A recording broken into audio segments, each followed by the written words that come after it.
본격적으로 이제 그 실험으로 넘어가 보겠습니다. 네. 먼저는 당연히 제일 기본적인 오버럴 텍스트 클래시피케이션 퍼포먼스부터 시작을 해야 되겠죠. 네.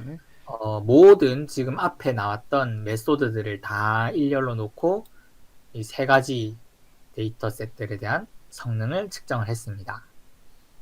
그러니까 전반적으로 텍스트 분류 성능이죠. 예, 네, 분류 얼마나 잘하느냐 이런 거를 이제 성능 첫 번째로 실행을 했습니다. 그래서 네. 그래서 표에 모든 보면은 표에 그냥 테이블 5번에 보면은 아주 그냥 요약 정리가 돼 있는데 네, 일단은 데이터셋이 크게 3개, 그 네, 다음에 거기에 들어가는 그 소스들, 우리가 항상 얘기했던 소스가 3개였잖아요. 그 네, 소스들에 대해서 각각 들어가고, 그 다음에 왼쪽 부분에 메소드들이 쭉 들어가네요. 네. 네. 그리고 측정 매저는 이제 F1 스코어입니다. 음, 그래서 테이블 5는 이제 매크로 F1 스코어고요. 테이블 6은 미크로 F1 스코어가 되겠습니다. 네. 매크로 F1과 마이크로 F1을 나눠서 한 이유는 있을까요? 이게? 굳이? 아니요, 모르겠어요. 그거는 없는 것 같습니다. 음, 그래서 이제 뭐 매크로 F1 스코어랑 뭐 미크로 F1 스코어 이거는 여기 딱히 뭐 설명이 나와 있진 않고요. 네. 일반적으로 이제 간단하게 생각을 했을 때 이 에이지뉴스 같은 네. 아까 에이지뉴스랑 옐프 데이터 같은 경우에는 밸런스드 데이터셋이었죠. 네. 여기 보시면은 그 넘버 오브 도큐먼트 퍼 클래스가 같습니다. 이런 데이터셋 같은 경우에는 매크로와 미크로 F1 스코어가 거의 동일하게 나오는 것이 이제 수학적으로 맞습니다. 네. 그래서 이렇게 매크로, 미크로는 거의 동일하게 나와야 되고 반대로 뉴욕타임즈처럼 라벨 간의 데이터셋의 개수가 라벨별로 차이가 나는 경우에는 그 F1 스코어 두 개가 서로 다르게 측정이 될 수도 있고 네. 심지어 이제 어떤 모델은 매크로에서 이겼는데 미크로에서 진다던가 뭐 그런 것들도 충분히 있음직한 그런 데이터셋인 게 이 그 뉴욕 타임즈 같은 언밸런스드 데이터셋입니다. 네. 그 구글링을 좀 해봤는데요. 네, 그 모델의 성능 측정 방법 이렇게 네, 해가지고 구글링을 좀 해봤더니 이제 그 매트릭스가 accuracy, precision, recall, 그 다음에 F1 score 이렇게 크게 많이 쓰잖아요. 예, 네, 그렇게 4가지의 매트릭이 있는데 그 중에 F1 스코어가 있고 F1 스코어에는 이제 마이크로와 매크로 2가지가 있는데 그 매크로의 경우는 각 클래스에 대해서 프리시즌을 구하고 클래스의 개수인 3으로 나눠주는 심플해 보입니다.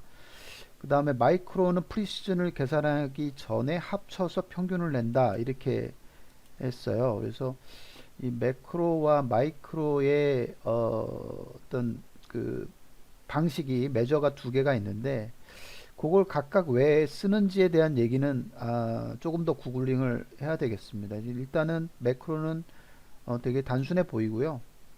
그 네, 다음에 마이크로는 좀 세심해 보이는 그런 느낌이 듭니다.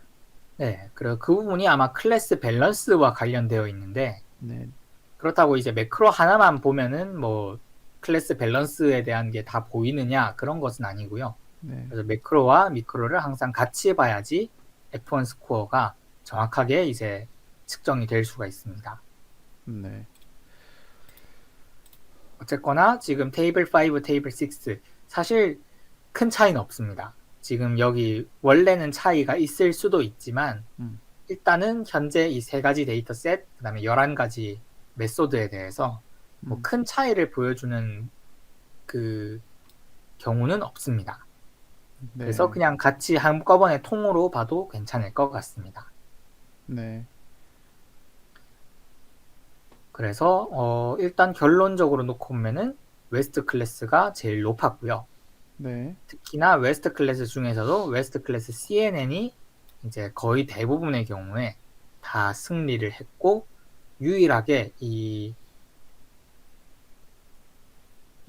옐프 데이터셋에 대해서 라벨 네임 음, 하나만 주어진 경우에만 음, 그 웨스트 클래스 한이 이겼습니다. 음, 그래서 뭐 이거는 뭐 딱히 분석을 하고 있지도 않고 저희가 분석을 하기에는 정확도 뭐 3% 차이니까 음, 뭐 왜 옐프의 라벨드 데이터만 주었었을 때 이겼을까에 대해서는 좀 뭐 무의미한 분석이 될 수 있습니다.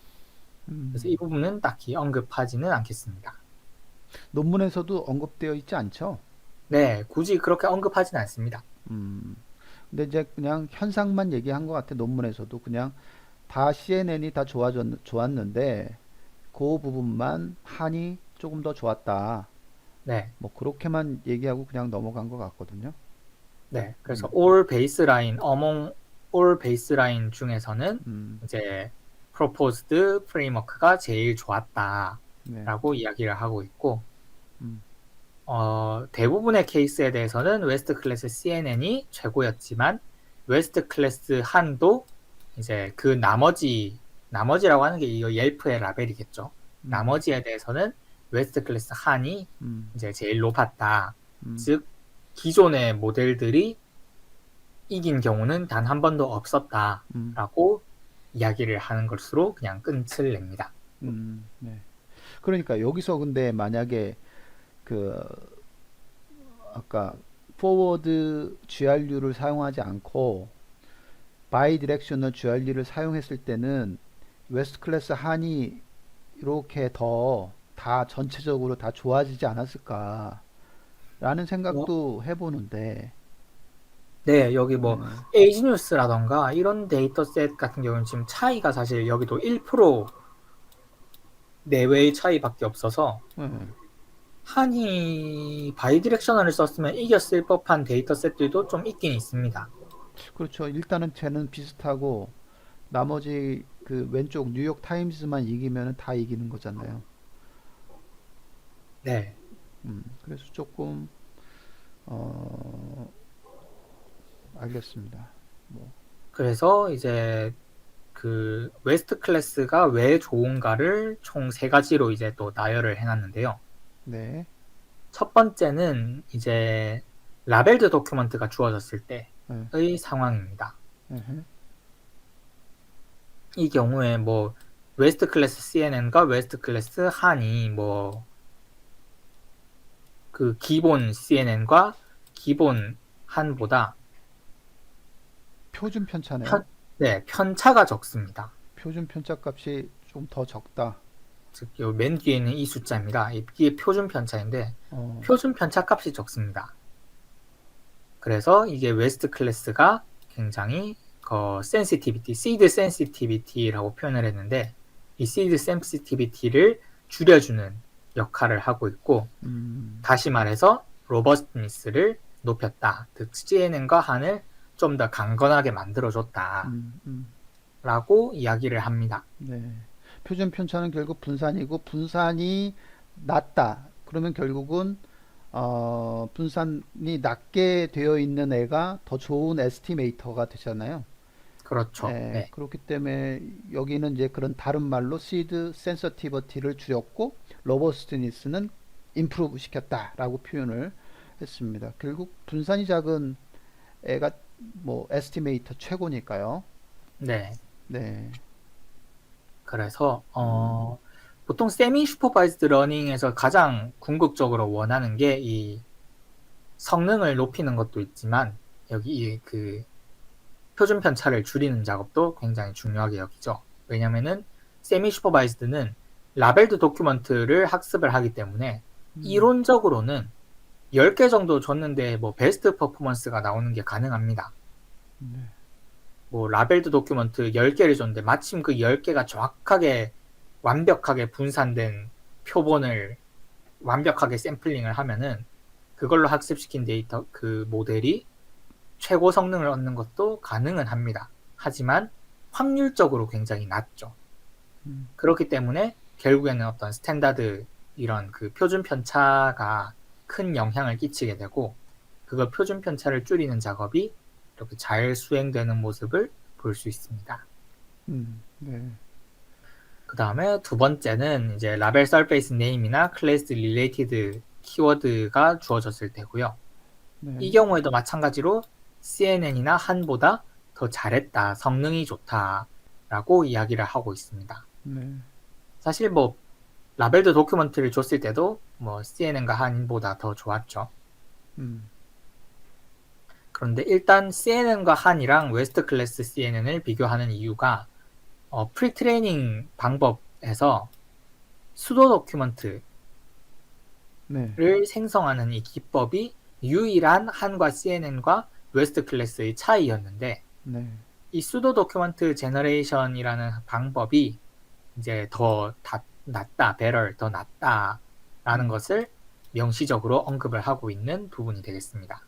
네, 그래서 이 수도 도큐먼트 제너레이션이 수도 도큐먼트가 그냥 셋 오브 워드고 실제 도큐먼트에 비하면은 어떤 도큐먼트라고 부르기 사실 민망한 네, 그냥 아무런 문법적 의미도 없는 단어의 집합인데 네, 이게 성능이 좋으냐라고 했더니 네, 결국에는 뉴럴 모델을 학습시키는 과정에서 음, 뉴럴 모델을 학습시키는 과정에서만큼은 TF-IDF나 토핑 모델링 같은 기존 방법보다 훨씬 우수하더라라는 네, 것을 명시적으로 보여주었습니다. 네.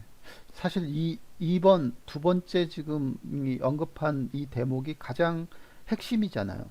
가장 네, 핵심일 것 같고, 지금 웨스트 클래스 한과 웨스트 클래스 CNN의 강점이 이 슈더 다큐먼트 제너레이션 요 부분인데, 그거를 했을 때 굉장히 차이가 나거든요. 두 배 정도 차이가 나거든요. 네, 안 했을 때하고. 그러면 네, 결국은 해야 된다. 이게 굉장히 효과가 있더라라는 거를 명시적으로 보여주는 그런 부분인 것 같아요. 그 대단한 부분이죠. 사실은 이 저자들 입장에서 봤을 때는요. 네, 그게 가장 큰 컨트리뷰션이 되겠네요. 네, 그렇습니다. 음, 알겠습니다. 그리고 한 가지 이제 재밌는 사실 중에 여기서 명시적으로 언급하고 있진 않지만 음, 제가 본 것 중에 한 가지 재밌는 것이 음, 지금 여기 한 CNN과 웨스트 클래스 한 웨스트 클래스 CNN 그리고 여기 그 한 CNN의 베이스가 된 TF-IDF랑 토핑 모델링 음, 이렇게 6개를 쭉 놓고 보시면은 음, 여기 LG 뉴스에서 특이하게 음, 퍼포먼스 차이가 한 5% 정도 나고요. 에, 나머지는 거의 20% 가까이 차이가 납니다. 에, 근데 그 이유를 사실 생각해 보면은 LG 뉴스에서는 특이하게 토핑 모델링이 70%꽤 나쁘지 않은 성능을 보여줍니다. 음, 즉 여기서 25%, 뭐 33% 음, 이런 정확도를 가진 음, 이런 데이터를 가지고 학습을 시키면은 음, 결국엔 한과 CNN이 무너질 수밖에 없는 거죠. 에, 그래서 토핑 모델링이라는 그 기법 자체가 정확도에 한계가 있기 때문에 네, 항상 모든 데이터셋이 에이지뉴스처럼 좋은 퍼포먼스를 뽑아주는 건 아니기 때문에 네, 그렇게 막 나쁜 성능을 보여주는 상황에서도 이제 웨스트 클래스 한이나 웨스트 클래스 CNN 같이 수도 음, 도큐멘트 제너레이션은 굉장히 무난하게 좋은 성능을 뽑아준다라는 것을 볼 수 있습니다. 네. 그래서 러버스트니스라는 표현을 또 썼죠. 네, 근데 여기서 조금 이제 다르게 생각하면 타핑 모델링 입장에서 봤을 때 제 에이지 뉴스가 어떻길래 저렇게 강한지 모르겠어요. 거기에 에이지 뉴스에 엄청 강하네요. 0.7이고 나머지는 다 굉장히 헤맸거든요. 네. 근데 에이지 뉴스에 굉장히 뭔가가 있나? 여기에는 어떻게 이렇게 성능을 높게 잘했는지 그것도 참 궁금하네요. 이 타핑 모델링. 저도 정확하게는 모르겠는데 네. 에이지뉴스의 가장 큰 특징은 짧다는 겁니다. 아, 짧다. 문장의 수가 뭐 길어봐야 두 문장, 세 문장인 뉴스가 굉장히 많고요. 네. 그 중에서도 사실 의미 없는 뭐 무슨 로이터 통신에서 뭐 특파원을 보냈는지 이런 문장도 하나가 항상 들어있기 때문에 문장 자체가 굉장히 함축적이고 짧게 정확히 이제 그 가장 핵심이 되는 단어만 요약을 해가지고 뉴스를 만들어 놨습니다. 그에 비해서 뉴욕타임즈는 거의 뭐 770 워드를 사용했으니까 진짜로 우리가 일반적으로 스크롤 내려가면서 읽어야 되는 일반적인 뉴스들이 포함이 되어 있고 그런 차이가 있는데 그게 토픽 모델링에 반영이 됐을 수도 있습니다. 일단 확실한 거는 TF-IDF 같이 이제 단어에 굉장히 민감한 모델은 에이지 뉴스를 아무것도 못한다는 그런 그렇죠. 점은 지금 확실하게 보이고요. 예. 아까 스포츠라는 단어가 안 들어가면 스포츠에 TF-IDF를 계산을 못한다 이런 문제가 있었는데 에이지 뉴스 같이 2문장, 3문장으로 이루어진 뉴스에서는 스포츠라는 단어가 등장하기 힘들죠. 완전히 이제 망가지는 모습을 볼 수 있고 토픽 모델링은 반대로 뭐 더 잘 될 수도 있겠다라는 생각이 들기는 합니다. 물론 특이합니다. 여기까지나 제 추측이고 예. 여기 논문에서도 그렇게 다루지는 않습니다. 예. 조금 의아해하긴 그러니까 의심스러운 건 좀 남아 있어요. 토픽 모델이 저렇게 그 간단한 문장에 어떻게 굉장히 성능이 좋다라는 게 조금 그렇습니다. 아직까지 네, 납득은 다음은 안 돼요. 3번 셀프 트레이닝입니다. 오케이. 예. 3번 셀프 트레이닝이고요. 웨스트 클래스는 전부 다 이제 노스트를 다 이겼습니다. 모든 분야에서 이 노스트를 다 이겼습니다. 그리고 노스트와 웨스트 클래스의 차이는 오직 이제 셀프 트레이닝 모듈이 적용이 됐느냐 안 됐느냐 네. 이거밖에 없습니다. 다시 말해서 이 모든 데이터셋, 모든 시드 인포메이션에 대해서 셀프 트레이닝은 항상 효과적이다 라고 볼 수 있겠습니다. 그렇죠. 셀프 트레이닝이 효과적이다 이렇게 된 거죠. 그러니까 정제 작업을 했단 얘기잖아요. 네, 그냥 프리트레이닝 상태에서 말고 조금 리파인을 시킨 거예요. 셀프 트레이닝을 네. 하면서. 그랬을 때 셀프 트레이닝을 해야지만 더 좋아지는 그런 효과를 봤네요. 근데 이게 또 참 재밌는 것이 또 제가 이것도 여기서는 논문에서는 언급되지 않는데 굉장히 특징적인 데이터가 하나 여기 있습니다. 네.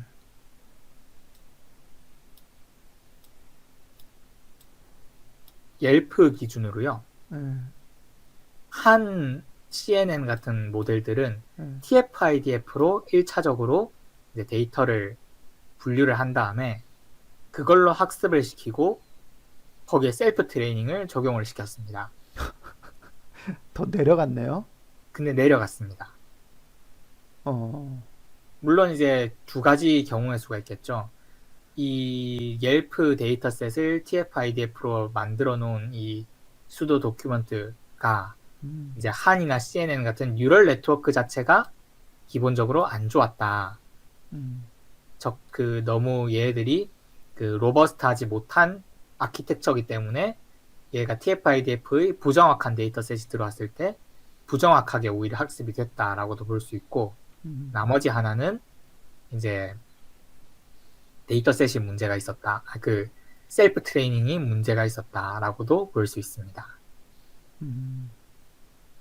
이제 이 웨스트 클래스 이후의 후속 연구를 보면은 일반적으로 이 셀프 트레이닝이 오버피팅 되는 경향이 생기는 경우가 있긴 합니다.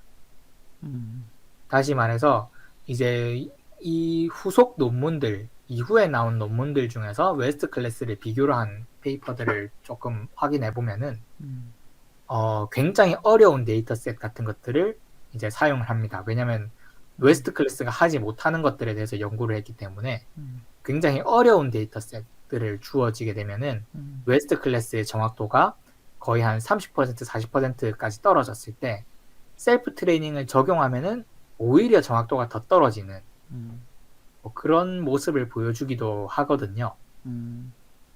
그래서 그런 거에 미루어 봤을 때 음, 지금 옐프 리뷰 데이터셋 정확도가 53% 이러면 뭐 괜찮은 거 아닌가 싶은데 다시 말씀드리지만 옐프는 이진 분류입니다. 음, 즉 50%가 기본입니다. 네, 그 랜덤하게 분류를 해도 50%고요. 50%가 안 되는 것들은 지금 사고가 났다라고 보시면 되고 네, 지금 이런 데이터리스나 이런 토픽 모델링들은 사고가 나서 지금 완전히 지금 잘못 학습됐다라고 보시면 되고 네, TF-IDF가 53%라는 거는 랜덤에 비해서 3% 향상됐다는 겁니다. 음, 그러니까 그런 모델을 가지고 이제 수도 도큐먼트를 어떻게 뽑아가지고 그걸로 학습을 시키면은 마찬가지로 성능이 더 떨어질 수 있다라는 그런 점 한 가지가 여기 논문에는 언급되어 있지 않지만 여기 데이터에서 네, 보이는 것을 확인할 수 있습니다. 네. 그렇군요.